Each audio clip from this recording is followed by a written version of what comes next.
Let's wait for the lady. All right, welcome to the Monday morning meeting of the Cowlitz County Board of Commissioners. And we'll start off with a report from HR. Jessica, welcome. Good morning, Commissioners. Jessica Warren with Human Resources. I don't have any requests to fill today. So that's a first, I think. But I did come with some updates for the Human Resources Office. We're working on finalizing the 1095s. Those are the statements that come out to employees that say that you've been covered for X amount of months for health insurance. It's not needed for tax purposes, but we're required to send those out to employees. So Jessica in our office is actually printing them as we speak. So hopefully they'll be out within the next couple of days to employees. So they're not required for taxpayers, but they're required for the employers to send out. Correct. Yeah. Okay. Yep. And we report it to the IRS. You just gotta love it because at the bottom it says paperwork reduction. Yep. Yep. There's about 600 of them. So Mhm. not saving paper. Oh. And then currently we have 15 job openings currently posted, along with several others that are going through the interview process to fill those vacant positions that we've previously requested to fill. And we already have 7 new hires scheduled to start in March. So it's definitely busy in our office right now. As for me, I'll be starting to review collective bargaining agreements soon. Our first group that we negotiate will likely start end of May, and then we have 6 CBAs expiring at the end of this year. So the rest of the year will be busy. Did you have any questions for me? No. What are you hearing in terms of our ability to finance improved contracts? As we've already started we made some adjustments with a few unions, right? Yeah, so the sheriff's deputies contract settled last year. I haven't gotten too far into the contracts that will be expiring this year. I've just been kind of waiting for those updated financial reports to see where we're going to be at. This may be one of those years when we may have to exercise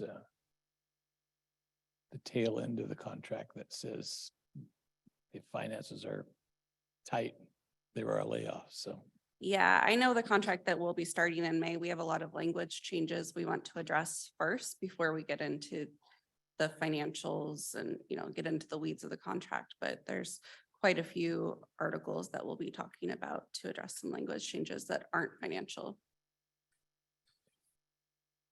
any other questions? Yeah. How's the transition going between the new HSA folks and the old HSA folks? I know that the money transfers have started or at least begun. I don't know if they've finished quite yet. There's been some growing pains with Ron and Associates, but I think once we get everybody transferred, everybody has their cards, I think it will be a lot better than Vimley. They've been very quick to respond with our questions, with our concerns. Their online portal, as far as managing from the employer end, has been a lot easier to navigate for us. So I'm really hopeful that this is going to be a positive change. It's just been difficult, transferring employees from Vimley to Ron, getting the cards out. It's always a little difficult at the beginning of the year with new HSAs. So this is kind of like everybody had to get a new HSA. Yeah, my personal experience with it was a little bit harrowing, and I was a little bit out of sorts at one time, and I'm sort of picturing someone else in those shoes. Overall, I think your assessment is correct. I think it's a good thing. You've got a lot more flexibility.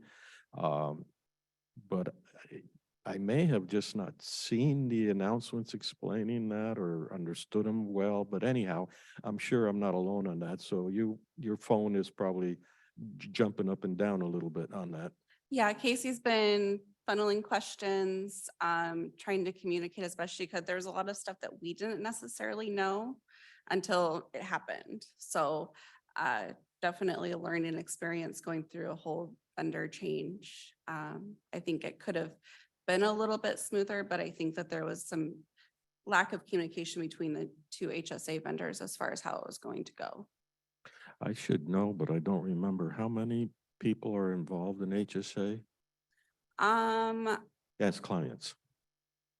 Employees that are Yeah. signed up for HSAs, I'd say probably about 200 of our employees. Oh, so it's a fair number. Yeah, I Oh, bet okay. probably about 150 to 200. The Kaiser HSA plan is our most popular medical plan. I haven't checked recently there. We're at the end of February and I checked maybe last week sometime.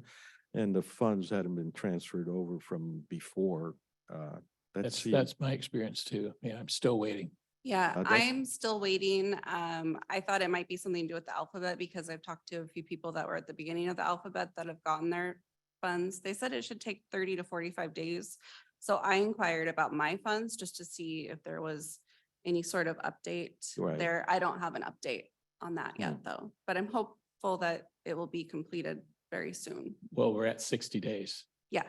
Yeah, so That for me is a little bit curious and next time you do this, that's your checklist. How long is it really going to take and why? Yeah, and I think that that is on Vimley's end versus Ron's end. I suspect that follows he who has the money, Mhm. yeah, rule, okay. And I read an article about the legislature staff is discussing unionization. Do you know anything about that? I do not. Oh, okay. It's not all states, but it includes Washington, of course, Hmm. and California, and Oregon. I can look into that. Jessica, as you make your inquiry about the funds transfer, you might want to ask, where's all that interest money going? Because it's parked somewhere, and is it going to be added to the accounts as they're transferred, or? I know we couldn't access those funds as of January 1st. So somebody's making a lot of money by delaying the transfer. Mhm. And Understood. that's not quite right. Evans banks would never make those kind of mistakes, right, Rick? No. Mhm. All right. Any other questions? Okay, thank you. Thank you.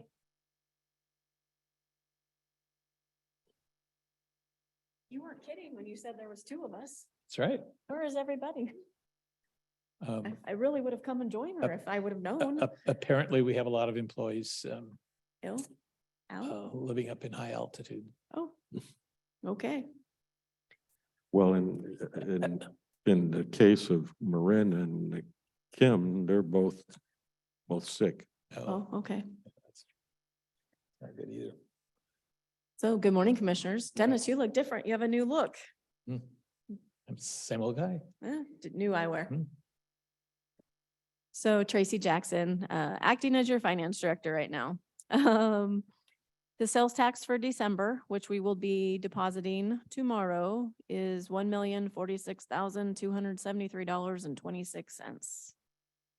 It's about $20,000 difference than this time last year. So this month it's high again. It's back up high again.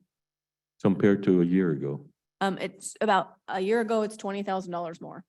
So we're right, it's kind of weird. So Last it's month actually we- plateaued rather Last than month that. we took a dip and now we're back up again. So Okay, I still didn't get it. It's not necessary, but definitive.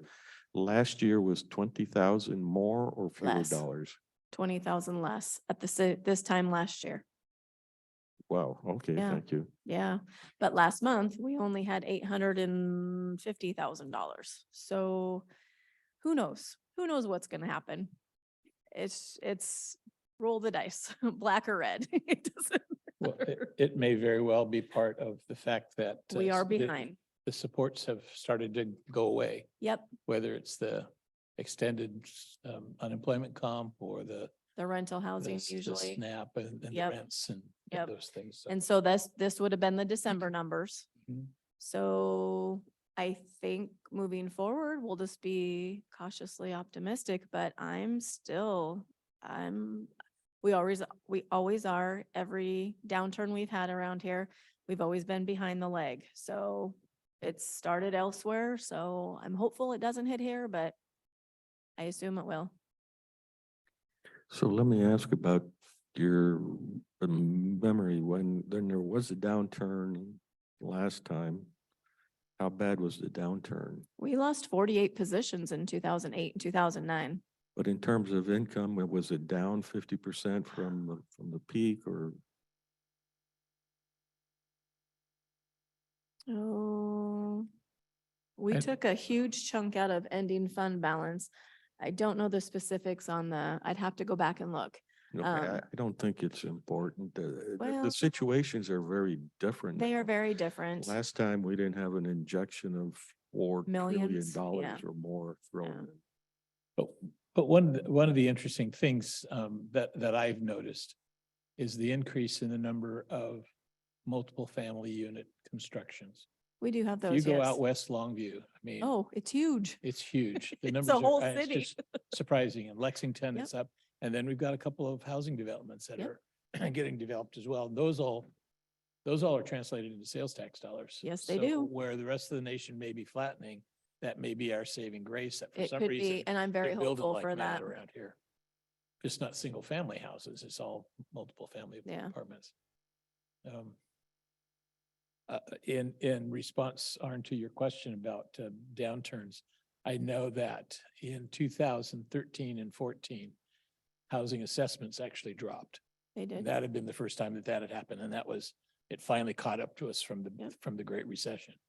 So didn't last very long. They went right back No, up, but we spiked we had again, about yeah. a year and a half or so where assessments actually, and we didn't get any compliments at all.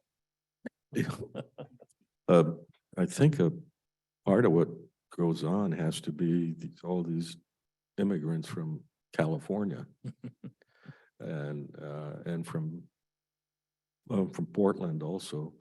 And I've talked to some people, and there's even more people coming up from Portland as it becomes less and less conducive to wholesome life. Yeah. A question for you, just with your building and planning hat, Mhm. how many new places to live, homes are in the pipeline right now? Just sort of ballpark, are we talking? And if How you many- could refer that to whatever the published demand for housing is. What was the first part? How many? Yeah, it's confusing. and No, you may no, not- no. How many new, the commissioner mentioned that there's all these apartments coming up. Mhm. Can you quantify that in terms of numbers of apartments? There's hundreds of them out there in Lexington right now to be rented, and I know they are already renting some of them. I know a lot of people have complained they're not affordable housing. I'm hearing that loud and clear. I'm working with Commissioner Dahl on, another project for that. We're waiting back from legal on that one. We have housing units available, but again, they're not affordable for some of the wage jobs around here. So one Those of two- one of two the plus bits of bedroom. information that I always look at, it comes from Megan Stump. Mhm. And she gives us the charts on the permits, the number of permits that are permitted, that are issued. And that's an indication of building improvements. What's a little bit complicated is that what we see as we drive around town include the cities, and their stats don't come through us. So we can only get on those that are outside city limits. So And- Yeah, the building That's a- the But bill, that's a good indication of whether there's we can anticipate an increase in housing. there will be, Yeah. there will be, because our building is remaining static. I mean, it's not decreasing by no means. I mean, it is completely coming in the door. And our planning clearances, which is the first step of the permitting process, have increased. So there is a lot of building activity to be had around this county. Yeah, what I'm trying to do is look beyond that and we always have an economics, a boom and a bust, right? Mhm. What's the cure for high prices? More supply. We're dumping a bunch more supply on the market. We're fiddling around with rental assistance and all that. So, but at some point, you can't rental assistance yourself out of a problem either way, too much or too little. Mhm. I suspect we have over-created housing, and don't ask me to define that. Uh, it so my surprise or my expectation is that the rental prices should go down. And when that goes down, does that impact us in any way, negative or positive? So that's kind of my last question. Okay, I'm gonna have to look into that some more. We've You've got some enough bigger to do. subdivisions too that have just been approved as well for a lot more single family houses. So let me look into that a little more. If you can get us a count, and I don't know if we have any estimate on the demand for the housing. And of course, that's very difficult because it's demand based on a price. Right, If all the apartments were $1 million, the demand would be zero. right. Uh, And then for the rest of it, trying to figure out how that will impact us, that's probably up to us. And fortunately, we have a commissioner who's been intimate in the banking area who should be able to help us assess what those kinds of impacts would be overall. But just from the It's on the list. last report I saw you guys sent out, we had 97 total new building permit or two total building permits, 28 which were new construction, but I don't know how many units that new If construction it's entails. new construction, they're listed. There's a single family dwelling section and then there's a multifamily dwelling. Yeah. So they should be separated on that list. On the building. You don't know how many attachment. units, you don't know how Yeah, big the Right, apartments are. right. And in case this seems a little academic to you, we're old enough. In California, I've been through 2 housing busts. Mhm. There were developers going like mad in, I don't know, remember, it's early 2000s, I guess, and a lot of the developments just went belly up. Yeah. And recently, past 15 years in Las Vegas, you could have bought for 50 cents on the dollar. Yeah. Well, in the 80s, I saw it happen here after the mountain, like 80, 83, 84. Quite a few developers go out of business and are bust. And you could argue again around 2007 or so that we had some issues. Yeah, and so I don't know what it would mean to us financially here. It almost seems like we get the benefit immediately from the tax on the construction. But then afterwards, I don't know what happens.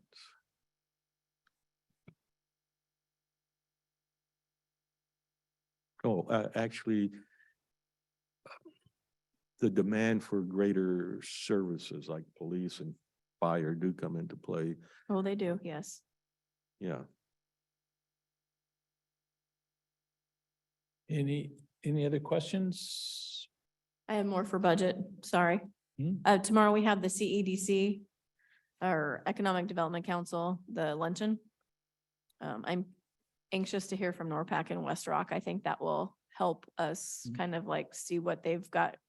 And we know what they're doing, but what that will do to our employment status for our residents too. So that will help.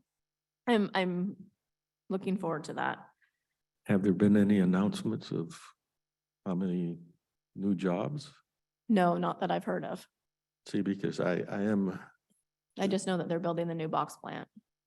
right. And so there's going to be big construction. Mhm. And then after that, the long-term jobs. Yeah.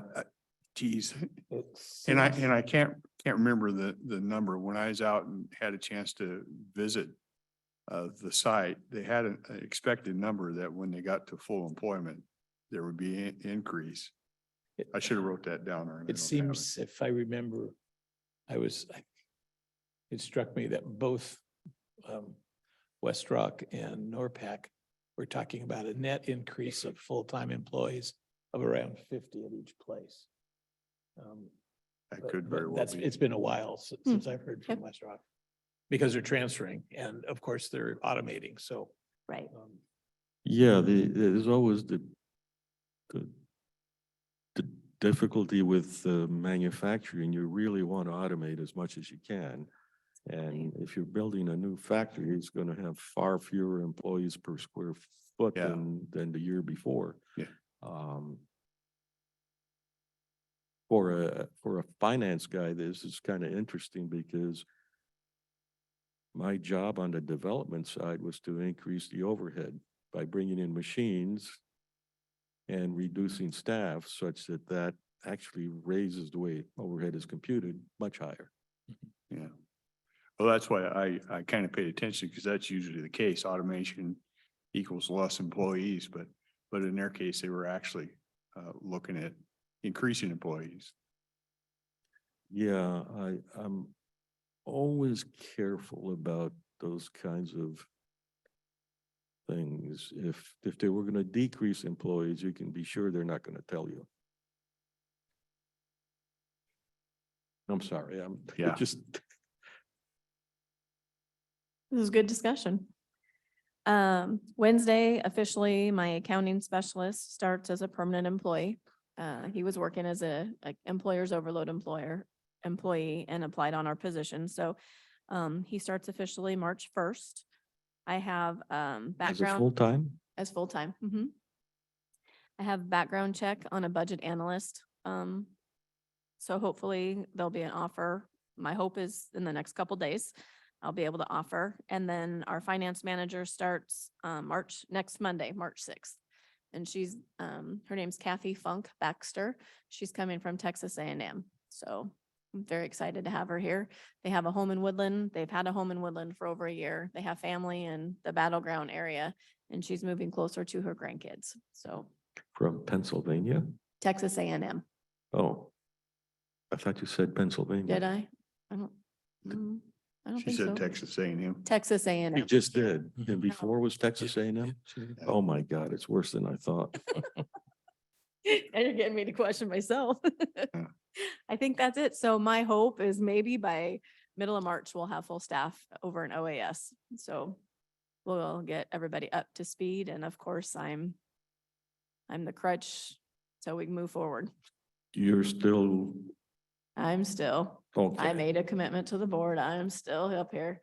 I'm working from downstairs, but I Yeah. always, yep. And we have the 2-year budget coming up. So of course, everybody will be new. So I have to show them how to do everything and learn the ropes. It'll be good. So that will help Jessica's group. We'll get 3 of them off the books. Okay. Yeah, that's all I have. Great. Anything for me? Um, What, in the past, OFM has had considerably more staff to it. Mm-hmm. And what do you see should happen there in the next couple of years or so? Well, my hope is that the 3 positions should be enough.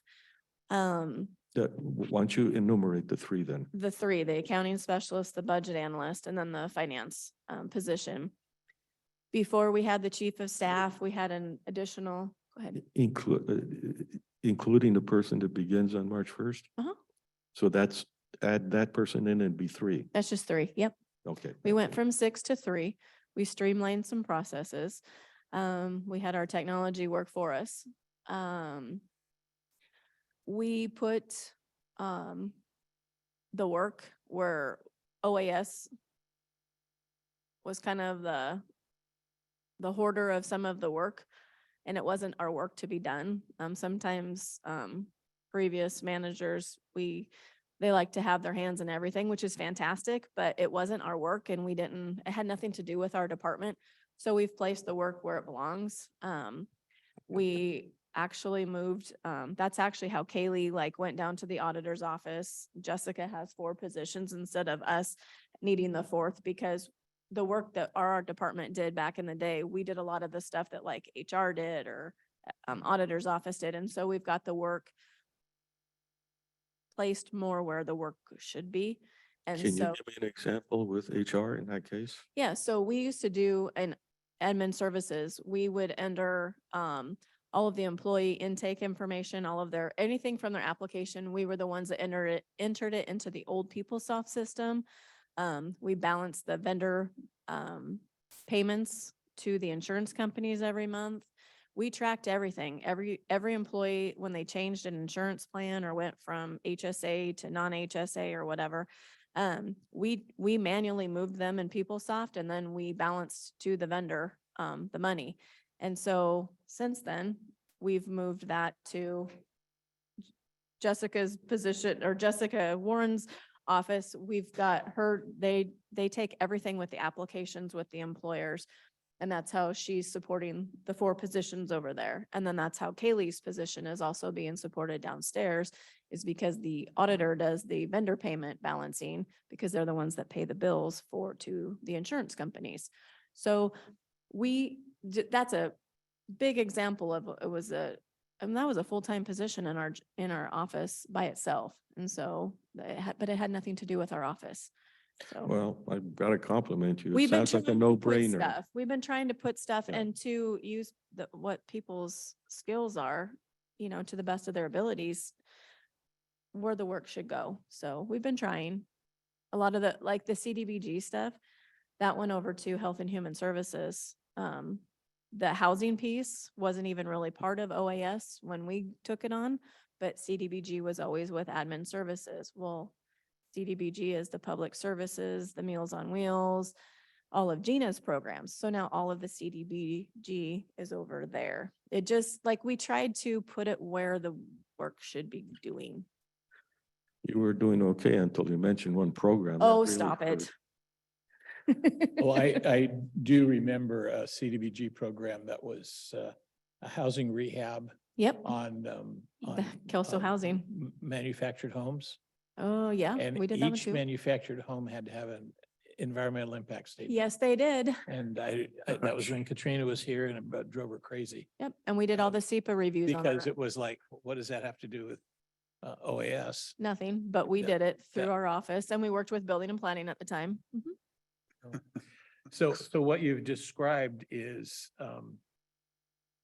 a moving away from centralized services to more segmented silos, if you will. Silos, but experts more in the field of what they're, not so much silos, we're using their expertise. And I hesitated Yeah. to say silos because Yeah, that's yeah, kind of a no, negative but thing. we're utilizing, they're the ones that have, like Gina and all her resources for, the health and human services piece. That's their whole umbrella, just like insurance and employees is their umbrella. And so it's not that we pushed it away or siloed it. We actually gave it to the experts and so they know, from the start to finish, they see the whole entire circle.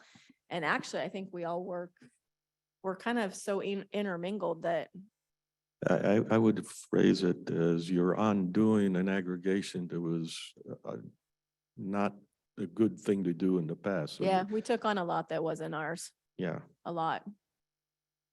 I do remember when I first joined the commission, one of the more controversial policy matters that was being dealt with in that office had to do with financing the shooting range.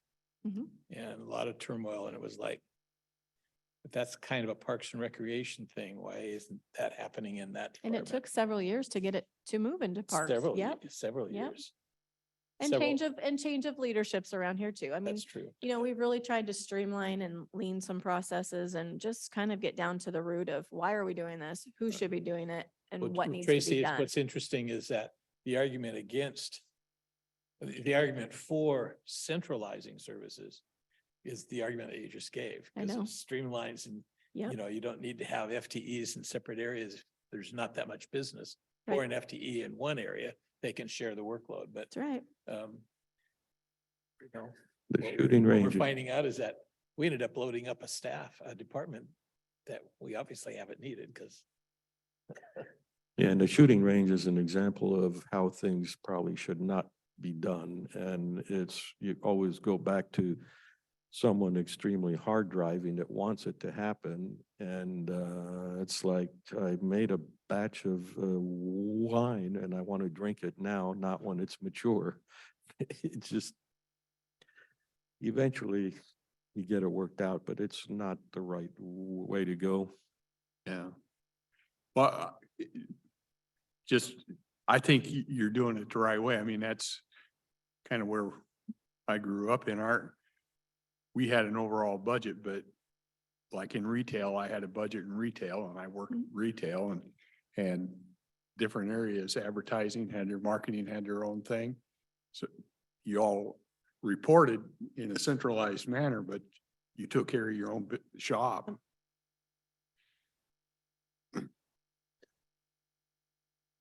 So how are we doing on time? I got more questions. She's too comfortable. So I'll go ahead and ask. Last week or the week before, I read an article that basically didn't quite, I don't remember the details. The bottom line is that there's some government entities that are reviewing the accounting standards. And so they want to redo it in a way that is more useful. And I don't know any of the details on that, but I know we struggle with trying to be experts at GASB and all those other things. And it sounds like there was an effort. If you want, I can try and find it for you. Okay, I'd like to see it. Okay. If you don't see it in the next couple of days, I'll ask. okay, thank you. So They're trying to change the acceptable county standards that have been in place for. yes, and that should make you Wow. very nervous. Yeah, it does. Right off the bat here, I'm going, wow. But it's not unusual since, in the private world, there are at least 2 books kept and often 3 books kept. And there are all kinds of games that get played. So one of the classics that I like to say is that, well, that's sort of an offshoot. So let me not go into that. But yeah, so you've got the accounting for the taxes, accounting for how are you really actually doing, and accounting for the client if you're doing a development contract of some sort. And you would think in the right world they'd all be the same, but they're not. Was it a local article or something like? No, it was Okay. one of those that crosses my desk. Over 39 years in doing lending, I've had the question, which ones do you want to see? And I said, I want to see the acceptable county standards with the taxes. Yeah. Yeah, and there's some issues that, FIFOs and LIFOs can impact your taxes. And, Yeah, well, this year we're going to change. Now we're going to do LIFOs. yeah.